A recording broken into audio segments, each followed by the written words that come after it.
पूछना चाह रहा हूँ, पहले ये आप देख लीजिए, ये जो हम लोग करने वाले हैं 178, कुछ चीजें समझना आसान नहीं है। जैसे ये GST applicability on liquidated damages, compensation and penalty arising out of breach of contract or other provisions of law। ठीक बात है। इसमें मैं पहले वो अपनी किताब खोल लेता हूँ। ये किताब फुल्ली अमेंडेड है, जिसको चाहिए वो दे सकता है।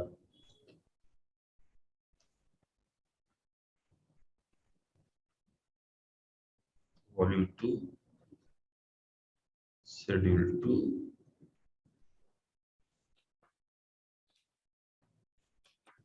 शेड्यूल 2 24 पेज में लिखा हुआ है, 24 पेजेस।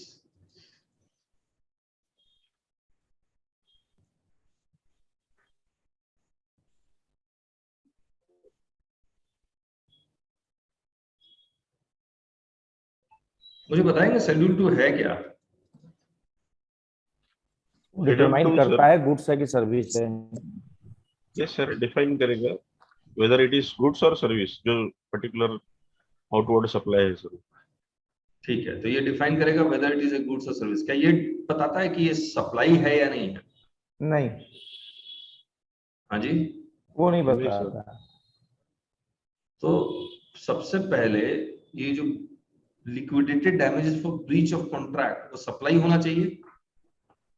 यस हाँ या ना? सप्लाई क्या होता है? सप्लाई क्या होता है? सप्लाई जिसमें कंसिडरेशन हो। हाँ, सेक्शन 7(1) में जो लिखा है सर, फुलफिल होना चाहिए। मैंने जो बताया था वो बताइए, सप्लाई क्या होता है? हाँ राजेश जी, 2% होना चाहिए, कंसिडरेशन होना चाहिए।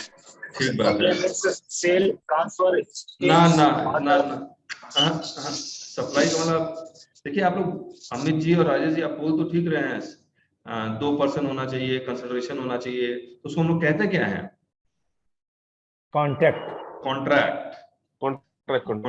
होना चाहिए। For the purposes of this act the expression supply includes all form of supply.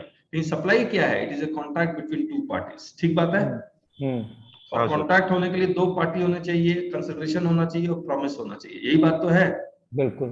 अगर कॉन्ट्रैक्ट ही नहीं है तो सप्लाई नहीं है, नहीं है ना? अब contract in the form of sale contract, transfer contract, barter contract, exchange contract, licence contract, rental, ये सब तो टाइप ऑफ कॉन्ट्रैक्ट डिफाइन कर दिया। हाँ, टाइप ऑफ कॉन्ट्रैक्ट। ठीक है। मेड और agreed to be made for a construction by a person to another person नहीं लिखा हुआ है, याद है? इसमें आपको याद है, बताया था। टू अनदर पर्सन इसलिए लिखा हो कि आपस में भी आप कॉन्ट्रैक्ट कर सकते हैं। डिस्टिंक्ट पर्सन का भी कॉन्सेप्ट है उसमें, तो एक्सेप्शन में है ये शेड्यूल 1। हाँ, शेड्यूल 1 में है ही, in the course of furtherance of business. ठीक बात है। अब मुझे एक बात बताइए, कॉन्ट्रैक्ट आप किस पर्पस के लिए करते हैं? पर्पस क्या है कॉन्ट्रैक्ट का? एम्प्लॉय रिटेंशन के कारण।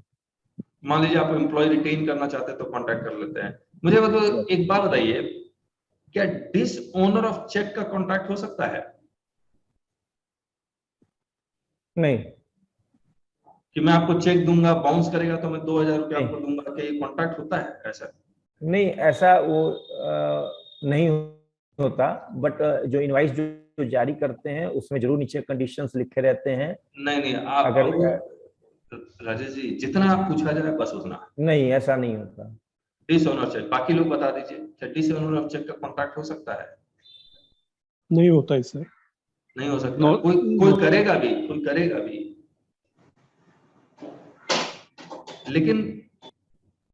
लेकिन कॉन्ट्रैक्ट में ये तो लिखा होता है डिटरेंट के लिए, कि आप कॉन्ट्रैक्ट को कंप्लीट करने के लिए एक डिटरेंट लगाते हैं या नहीं लगाते? डिटरेंट मतलब कि पेनल्टी टाइप की, डैमेजेस टाइप का, कंपनसेशन टाइप का आप लगाते हैं कि कॉन्ट्रैक्ट अगर पूरा नहीं हो तो आपको ये कंपनसेशन, ये डैमेज, ये सब देना पड़ेगा। ऐसा करते हैं या नहीं करते? यस, करते हैं। यस सर, यस करते हैं ना। तो इसका लेकिन एक सेपरेट कॉन्ट्रैक्ट नहीं हो सकता। ठीक बात है।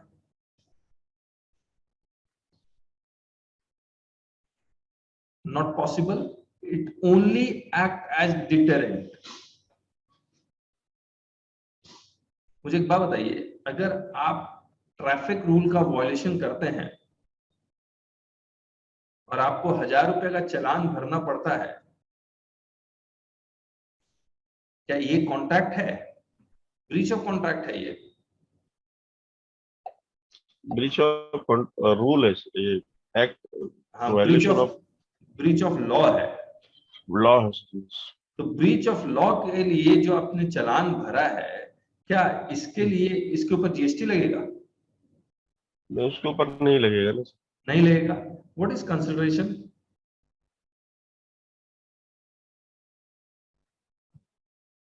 हाँ,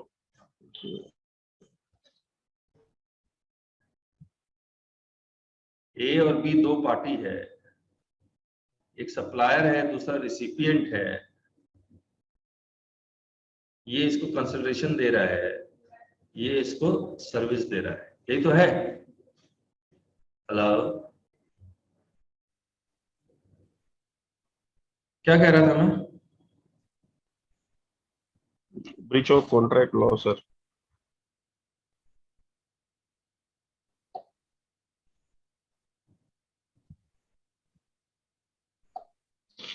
तो मैं ए बी, ये इसको कंसिडरेशन, ये इसको प्रॉमिस, है ना? तो ये कंसिडरेशन क्या है, क्यों देते हैं? Because you are buying a promise, you are buying a, एक वादा आप खरीद रहे हैं, you are buying a promise. हाँ या ना? फिर से आवाज चली गई, आवाज आ रही है? हाँ सर। हाँ सर, हाँ हाँ हाँ ना, इसीलिए बोलना बहुत जरूरी है। आ रही। हाँ, you are buying a promise. Yes sir. क्या Yes. आप, can you buy a promise for disordering of cheque? No. No, है ना? तो अब हम लोग क्या करेंगे, ये सर्कुलर हम लोग पढ़ेंगे बहुत डिटेल में। उसमें उन्होंने ये सारा कुछ लिखा हुआ है। बोला जब तक कॉन्ट्रैक्ट नहीं होगा, वैलिड कॉन्ट्रैक्ट नहीं होगा, सप्लाई नहीं होगा, जब सप्लाई नहीं होगा तो जीएसटी लगेगा ही नहीं। अब एक बार शेड्यूल 2 में आते हैं। सर जो डिसऑनर चेक के बारे में आप पूछ रहे हो, क्या वो डिसऑनर चेक बैंक अकाउंटेंट और बैंक के बीच की बात कर रहे हैं? हाँ, नहीं, आप दो पार्टी के बीच में भी तो होता है। नहीं सर, बैंक अगर बैंक जो लेता है वो तो लेता ही लेता है। हाँ, क्योंकि वो तो बैंक अपना अकाउंट ओपन के कारण कंडीशन डालता है, उसमें डाल ही देता है कि अगर आपका चेक हाँ डिसऑनर है तो आपको चार्जेस पे कलेक्ट करूंगा। हाँ, that is plus mutual agreement.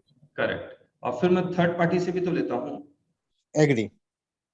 ठीक है, तो तो उसमें जीएसटी उसपे लगेगा सर नहीं लगेगा? कई बार क्या होता है कि हम लोग जैसे मान लीजिए सेल्स इनवॉइस हम इश्यू करते हैं, तो उसपे भी कंडीशन लिखते हैं कि अगर आपका चेक बाउंस है तो मैं आपके पास एक्स्ट्रा चार्जेस लूंगा जो बैंक मुझसे कलेक्ट कर रहा करेक्ट। तो उस पर जीएसटी लगेगा नहीं लगेगा, वही तो डिस्कस करना हम लोग को। है। ओके। ठीक है, अब पढ़िए। एग्रीइंग टू द, पढ़िए कौन सा वर्ड लिखा हुआ है? Obligation. Obligation to refrain from an act. अब मुझे एक बात बताइए, इसका मतलब क्या होगा? Agreeing to the obligation to refrain from the act, मैं आपके साथ एग्रीमेंट करूंगा कि मैं ये काम नहीं करूंगा, ये कॉन्ट्रैक्ट है या नहीं है?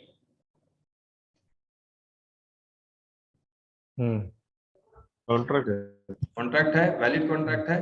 जैसे मैं किसी कंपनी में 10 साल तक काम किया, उस कंपनी को मैं छोड़ दिया, कंपनी वाला बोलता मैं आपको 1 करोड़ रुपया दूंगा अगर आप ऐसा बिजनेस नहीं करते हैं तो, नॉन कम्पीट फीस। तो ये वैलिड कॉन्ट्रैक्ट है। इट इज ए सप्लाई, लेकिन it is a supply of goods और सर्विसेज? सर्विसेज। सर्विसेज, क्योंकि यहाँ tolerating act is a supply of services. ठीक बात है? Sorry, agreeing to the obligation to refrain from an act. Agreeing to the obligation to tolerate an act. जैसे मैंने एक agreement किया कि मैं आपके दुकान के सामने अपनी दुकान नहीं खोलूंगा, मैं आपके दुकान के सामने अपनी दुकान नहीं खोलूंगा। हाँ। या फिर मैंने बिल्डर को कंपनसेशन दिया कि आप 10 फ्लोर के ऊपर 12वां फ्लोर नहीं बनाएंगे, तो मैं टॉलरेट कर रहा हूं या नहीं कर रहा हूं? बिल्कुल। तो agreeing to the obligation to tolerate an act, ठीक बात? फिर मुझे एक बात बताइए, अब इसी में डिसऑनर ऑफ चेक लेके आइए।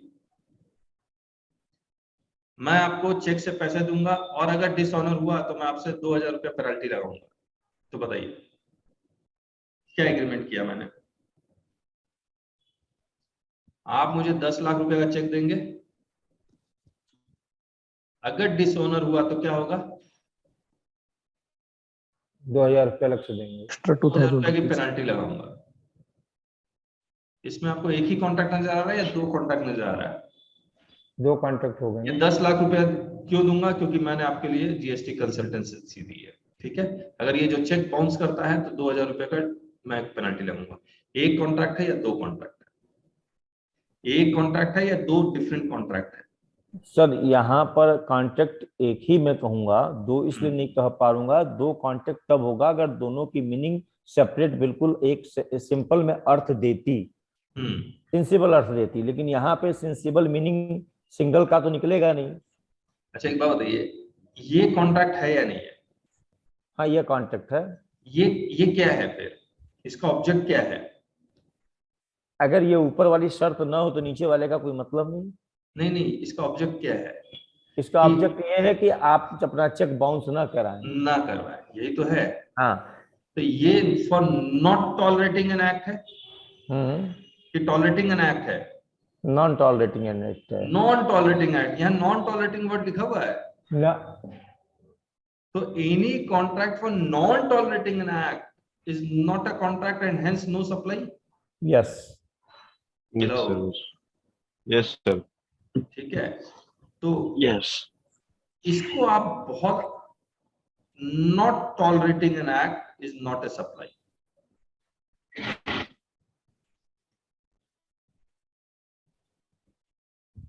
सर यार, अगर मैं एक्ट को टॉलरेट करूंगा ही नहीं तो मुझे कंसिडरेशन तो मिलेगा भी नहीं। मैं बाउंस ही नहीं करूंगा तो मैं चेक पेमेंट क्यों दूंगा? तो जो भी डिफरेंस का क्यों दूंगा पेनल्टी उसको?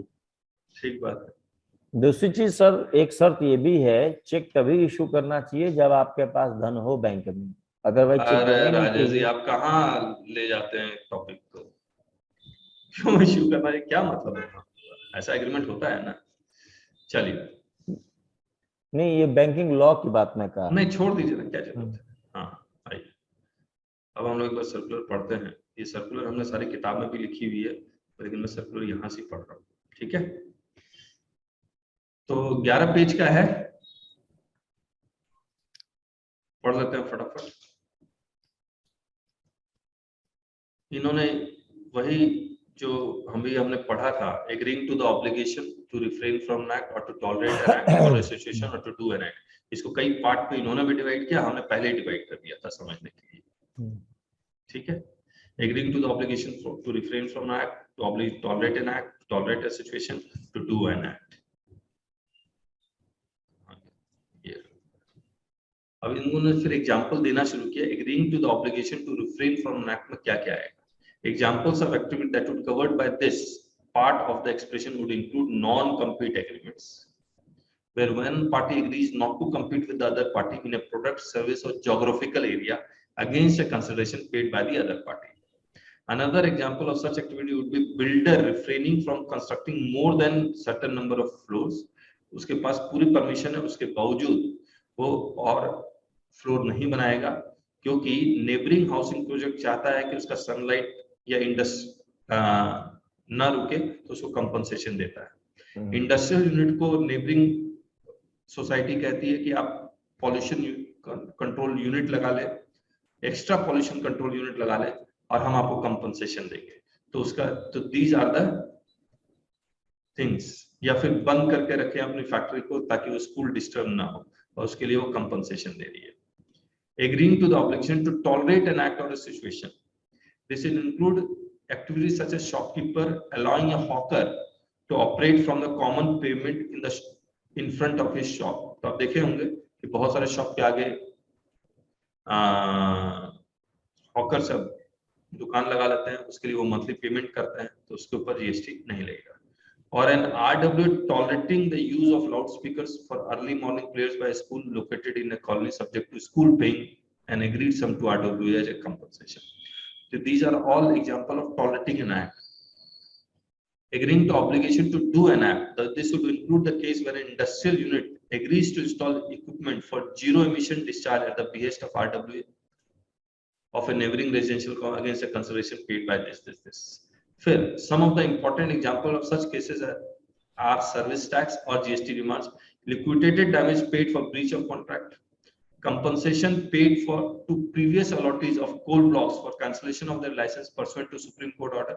तो 2G 3G ये सब जो नहीं हुआ था कोल ब्लॉक का, उसमें सुप्रीम कोर्ट ने कैंसिल कर दिया था, फिर उसको कंपनसेशन दिया गया था. Cheque dishonour, fine, penalty paid by mining company to state government unaccounted river, मतलब एक्स्ट्रा स्टॉक के लिए, bond amount recovered from employ leaving employment, late payment charges collected by any service. ये देखिएगा 1 2 3 4 5 ये पांचों पे उन्होंने जीएसटी नहीं लगाया, बोला कि it is not tolerating an act के लिए ये कॉन्ट्रैक्ट हुआ है. ठीक बात है जी.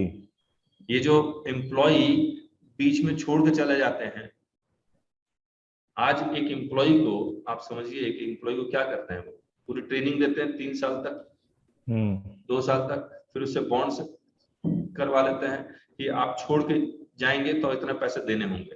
तो ये कॉन्ट्रैक्ट किस लिए हुआ है, टॉलरेटिंग एन एक्ट या नॉट टॉलरेटिंग एन एक्ट के लिए हुआ है? मैं 3 साल की ट्रेनिंग देके आपको काम करना सिखाऊंगा और आप बीच में छोड़ के चले जाएंगे, तो ये ट्रेनिंग उनिंग का खर्चा का ये तो एक तरह का कंपनसेशन है ना जी. तो वो ये जो मांग रहा है compensation, it is for tolerating an act और for not tolerating an act. ये कॉन्ट्रैक्ट में क्यों लिखा हुआ था? तो सर टॉलरेट किया है एक्ट तो सर नहीं, डिटरेंट है ना ये क्लॉज हमने क्यों डाला कॉन्ट्रैक्ट में, ताकि वो आप काम छोड़ कर ना जाए उससे कि पहले. ये वाला कॉन्ट्रैक्ट जो ऑब्जेक्टिव मेरा फुलफिल हो जाए. यस जी. सर. समझ में आ रहा है आपको? फिर आप जगह कुछ देखेंगे जैसे ये late payment charges collected by any service provide for late payment of bills, ये सब के लिए ये कह देगा कि भैया ये कंपोजिट सप्लाई का हिस्सा है, ये कंपोजिट सप्लाई है, तो अगर मैं आपको लेट पेमेंट करता हूं उसके लिए मैं आपसे कंपनसेशन लेता हूं, तो ये प्रिंसिपल सप्लाई है, इसके ऊपर जीएसटी लगेगा. Yes sir. यस. ये 2 सेपरेट कॉन्ट्रैक्ट नहीं है, सिंगल कॉन्ट्रैक्ट है. जी. ठीक बात. उसी तरह से स्टेट इलेक्ट्रिसिटी बोर्ड कोई सिक्योरिटी अमाउंट या कुछ और चार्जेस लेती है, तो ये भी कंपोजिट सप्लाई है, principal supply, supply of electricity है, देयरफॉर एग्जेम्प्ट है. यस. समझ आ रहा है? ये cancellation charges recovered by railways for cancellation of ticket या एयर होटल वाला, ये सब कंपोजिट सप्लाई का हिस्सा है, इसलिए टैक्स लगेगा. आया? लेते ही हैं वो. हाँ, तो ये जो पूरा सर्कुलर है लिक्विडेटेड डैमेजेस का, ऑब्वियसली आसान नहीं है क्योंकि बड़े बड़े कंपनियों का केस होता है इसमें. इसको समझना है.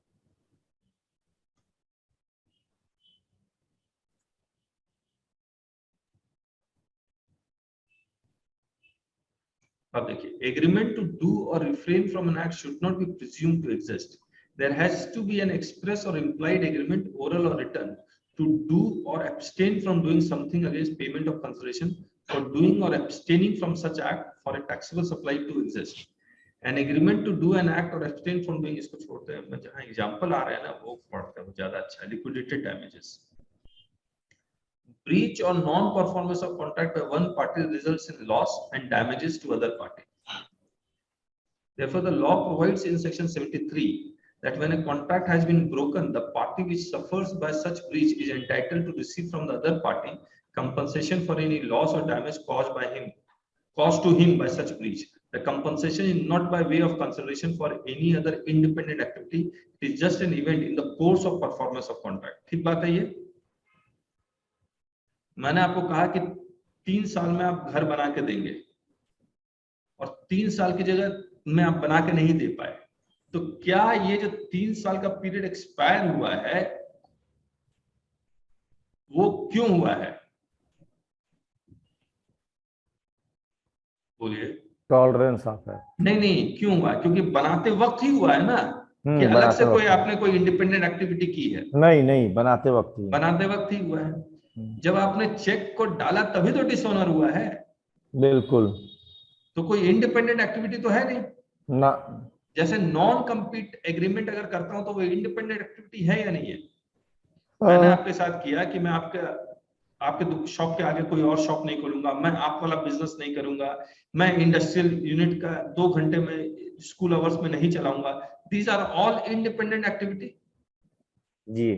कुछ करते हुए कुछ इंसिडेंट तो नहीं हुआ ना, लेकिन यहाँ पर डिसऑनर ऑफ चेक या फिर नॉन परफॉर्मेंस ऑफ कॉन्ट्रैक्ट, वो परफॉर्म करते हुए तो नॉन परफॉर्म हुआ है। Yes. So it is common for the parties entering into a contract to specify in the contract itself the compensation that would be payable in the event of breach of contract. Such compensation specified in a written contract for breach of non-performance of the contract of parties of the contract is referred to as liquidated damages. अब black law define किया हुआ section 74 कुछ बोल रहा है। In this background, a reasonable view that can be taken with regard to the taxability of liquidated damages is that where the amount paid as liquidated damages is an amount paid only to compensate for injury, loss or damage suffered by an aggrieved party due to breach of the contract. There is no agreement expressed or implied by the aggrieved party receiving the liquidated damage to do कितना लिखा हुआ भाई। In such cases, liquidated damages are mere a flow of money from the party who causes breach of contract to the party who suffers loss or damage due to such breach. Such payment do not constitute consideration for supply and are not taxable. मैंने consideration का मतलब क्या बताया? दो पार्टियों के बीच में संबंध। नहीं, promise। हाँ, promise। हाँ, to buy a promise। तो नॉन परफॉर्मेंस को बाय नहीं करते हैं ना आप। एक बात बताइए, सप्लायर रिसिपिएंट, देखिएगा ध्यान से। सप्लायर ने कहा कि मैं आपको 3 साल के अंदर घर बना के दूंगा, ठीक बात है, ये इसको कंसिडरेशन देगा। यहां तक कोई डाउट? अरे हाँ ना? नहीं सर। हाँ, नहीं। आवाज, ऐसा लगता है आवाज नहीं आ रही है, हाँ ना नहीं बोलते। अब 3 साल के अंदर घर नहीं बना तो ये इसको क्या देगा? कंपनसेशन देगा। कॉम्पेंसेशन या डैमेजेस देगा।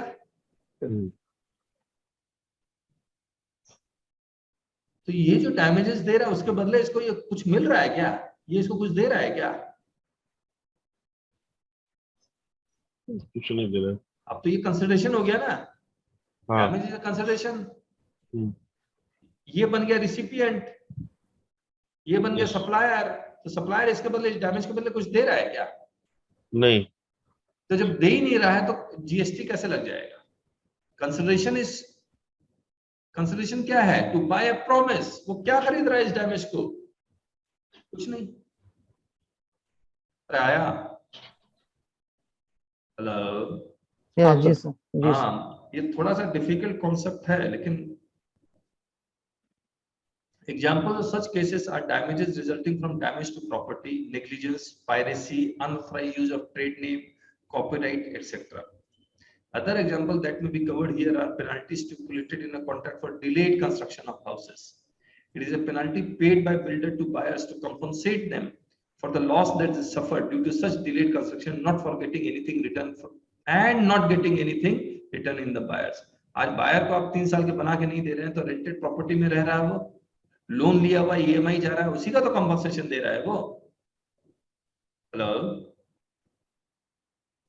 Yes sir. हाँ, प्लीज हाँ ना बोल दीजिएगा। Similarly forfeiture of earnest money by a seller in case of breach of agreement to sale. आज मैंने आपको बयाना दिया है, मैं फिर उससे फिर वो एग्री कर, आपने एग्री किया कि मैं ये प्रॉपर्टी बाय करूंगा, आप नहीं बाय करते हैं तो मैं वो अमाउंट फॉरफिट करूंगा या नहीं करूंगा? तो ये सब सक्सेसफुल बिडर फेल्ड है तो बिडिंग टेंडर मनी फॉरफिट हो जाती है, ये सब पे जीएसटी नहीं लगेगा। अब देखिए, the key in such cases is to consider whether the impugned payment constitute consideration for another independent contract envisaging tolerating an act or situation or refraining from doing an act or situation or simply doing an act. If the answer is yes, then it constitutes a supply within the meaning of, otherwise it is not a supply. यहां तक कोई doubt? Please बताएं। नहीं sir. Sir के ऊपर से तो नहीं जा रहा है? तो इसका ये मतलब हो गया कि अगर हम प्री डिटरमाइंड कॉन्ट्रैक्ट करते हैं और वहां पे ये कुछ भी कंडीशन करते हैं कि ऐसा हुआ या ऐसा हुआ, then it is liable to supply. हाँ, मतलब जो भी मैंने बताया कि डैमेज पे कर रहा हूं तो उसके बदले कुछ मिल रहा है, तब सप्लाई माना जाएगा। ये प्री डिटरमाइन हो, अगर हुआ तो ठीक है, नहीं हुआ तो भी ठीक है। प्री डिटरमाइन मतलब फॉर एग्जाम्पल है कि सर आपने जो बता दिया कि जैसे बड़े बड़े कॉन्ट्रैक्ट्स लेते हैं हाँ कंपनी, जैसे फॉर एलएनटी, और जो कॉन्ट्रैक्टर होता है तो एलएनटी पहले से एक एग्रीमेंट कर देती है, अगर आपने इतने परसेंटेज वर्किंग कंप्लीट नहीं किया तब तक आपको पैसा नहीं मिलेगा, अगर आपका वर्किंग गलत हुआ तो हम आपके हाँ ऊपर पेनल्टी और डैमेजेस चार्ज करेंगे। तो that is a pre determined PO, purchase order. हाँ तो जो उस टाइम पे जो करेक्ट डिडक्ट होता है अमाउंट के अंदर, या कॉन्ट्रैक्टर बीच में कॉन्ट्रैक्ट छोड़ के चला जाता है और उसकी रिमेनिंग अमाउंट डैमेजेस के नाम पे कट ले लिया जाता है, तो ये प्री डिटरमाइंड है, तो इसको सप्लाई माना जाएगा। ऐसा आप कहना चाहते हैं? नहीं, उसको वो नहीं नहीं नहीं नहीं नहीं, वहां भी तो यही आ गया, लिक्विडेटेड डैमेजेस ही तो आया, बीच में कॉन्ट्रैक्टर छोड़ के चला गया, तो that is a liquidated damages, उस पे जीएसटी हाँ क्यों लगेगा? नहीं सर, ये लोग पीओ में अमाउंट भी अमाउंट भी अगर प्री डिटरमिन्ड तो ऑब्वियसली होगा। हाँ, क्योंकि ये लोग परचेस ऑर्डर में क्लियर कर देते हैं पहले से नहीं ही जब नहीं, एग्रीमेंट। मेरी बात समझिए परिमल जी, प्री हर एक कॉन्ट्रैक्ट में liquidated damages is already determined, okay. इसमें कोई डाउट नहीं है।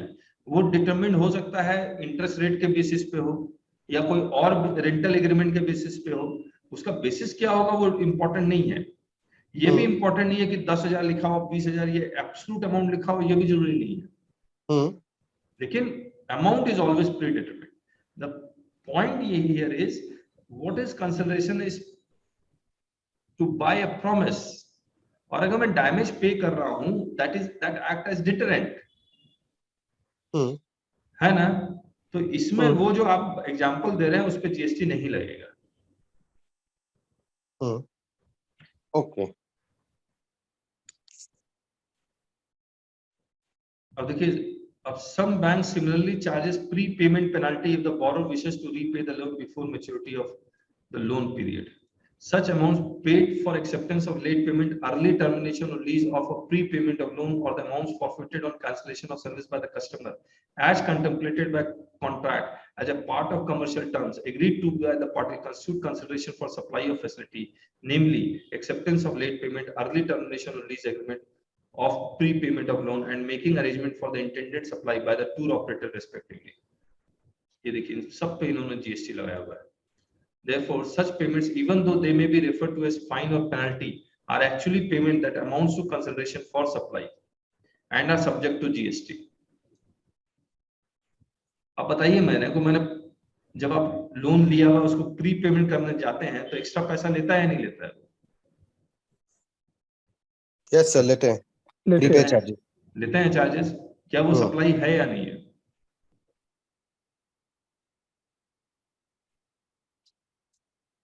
Early termination of lease agreement, क्या वो सप्लाई है या नहीं है? जो कंपनसेशन है, मैंने 15 साल के लिए आपके लिए लीज पे ले लिया और जो सिक्योरिटी मनी आपने डिपॉजिट किया आपने 10 साल में ही छोड़ दिया, तो उसके बदले में पैसा लेता है वो नहीं लेता?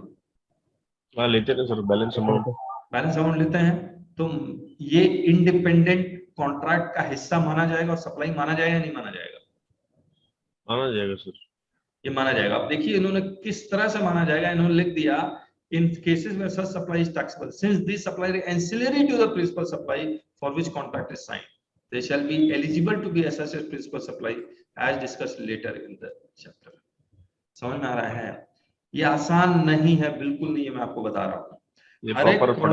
हाँ, देखिए ऑफिसर जब आपको नोटिस भेजेगा बोलेगा लिक्विडेटेड डैमेजेस पे हम जीएसटी, इस लिक्विडेटेड डैमेज पे जीएसटी लगाएंगे क्योंकि ये कंपोजिट सप्लाई प्रिंसिपल सप्लाई का कॉन्सेप्ट लगा देगा। समझ में आ रहा है आपको? अगर वो कंपोजिट सप्लाई का कॉन्सेप्ट नहीं लगाता है तब तो मैं कहूंगा इस पे जीएसटी नहीं लगना चाहिए। हेलो, पूरा कॉन्ट्रैक्ट तो बहुत ध्यान से, ये तो आपके स्किल के ऊपर डिपेंड करेगा, आप उसको किस तरह से इसको प्रेजेंट करते हैं, लिखते कैसे हैं, ड्राफ्टिंग स्किल कैसी है आपकी। इंग्लिश सर्कुलर में उन्होंने सब कुछ लिख दिया है, जहां साफ साफ लिखा है वहां आप अप्लाई कीजिए, जहां साफ साफ नहीं लिखा हुआ है वहां पर आपको दिक्कत होगी।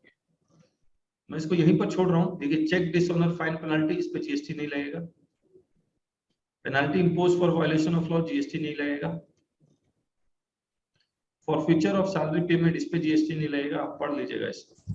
Compensation for not collecting toll charges, बताइए इस पे जीएसटी लगेगा नहीं लगेगा?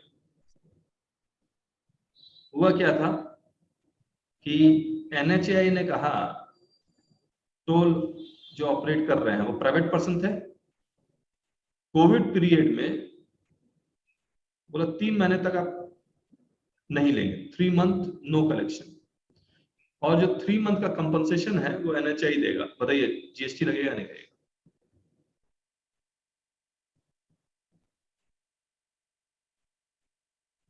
अरे बता दीजिए, बता ही नहीं रहे। सर मेरे हिसाब से लगना चाहिए। क्यों लगना चाहिए?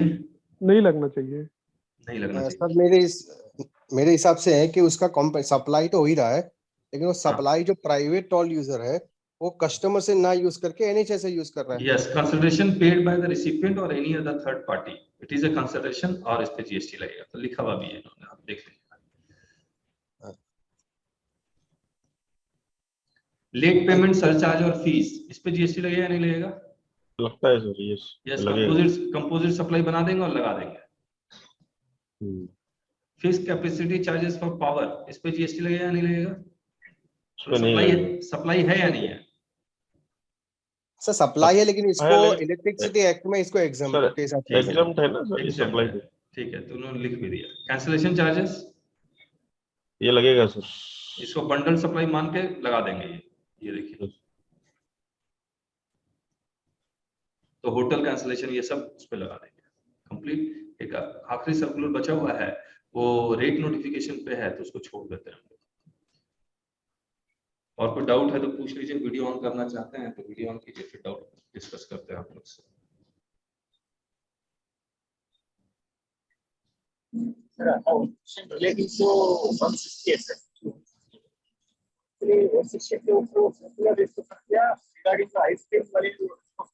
बदामी जी एकदम आवाज नहीं आ रही आपकी।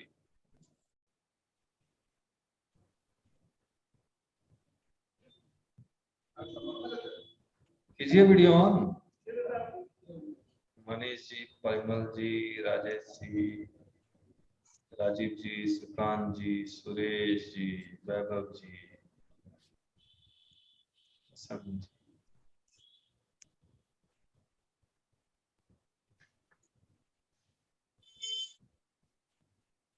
पूछिए, आपको सवाल है तो पूछिए। सवाल तो एक ही है सर, लिक्विड डैमेजेस के ऊपर तो एक और सेशन करना पड़ेगा। लिक्विडेट डैमेज आसान नहीं है, बिल्कुल वही है आसान सर। नहीं। हाँ, वो आसान नहीं है, क्योंकि हर एक कॉन्ट्रैक्ट को बहुत अच्छे से एनालिसिस करना पड़ेगा, और फिर वो ड्राफ्टिंग स्किल के ऊपर डिपेंड करेगा। क्योंकि ये याद रखिएगा, ऑफिसर इसका कंपोजिट सप्लाई, प्रिंसिपल सप्लाई मान लेता है या कोर्ट मान लेता है तो GST देना पड़ेगा। तो अच्छा खासा खंगालना, और ये 10 करोड़ 20 करोड़ 100 करोड़ के आसपास का केस होगा जब भी होगा। करेक्ट। तो हम लोग लकी हुए तो हम लोग के पास आ जाएगा, नहीं तो बड़े बड़े लॉयर हैं इसके लिए। कौन सा सर? लिक्विडेटेड डैमेजेस के ऊपर GST लगना चाहिए नहीं लगना चाहिए? ये तो कोर्ट केसेस में तो 100 करोड़ 200 करोड़ से ऊपर का काम थोड़ी है ये। Yes sir. है ना? चलिए, परिमल जी आप हमारी क्लासेस क्यों नहीं ज्वाइन कर रहे? देखते हैं सर। हाँ एक बार। हाँ ठीक, देखते रहिए फिर आप। अभी ऑडिट का सीजन चल रहा है। चलिए ओके सर। ठीक है, फिर बाय बाय, मिलते हैं। Okay sir, thank you. Okay thank you sir. Sir.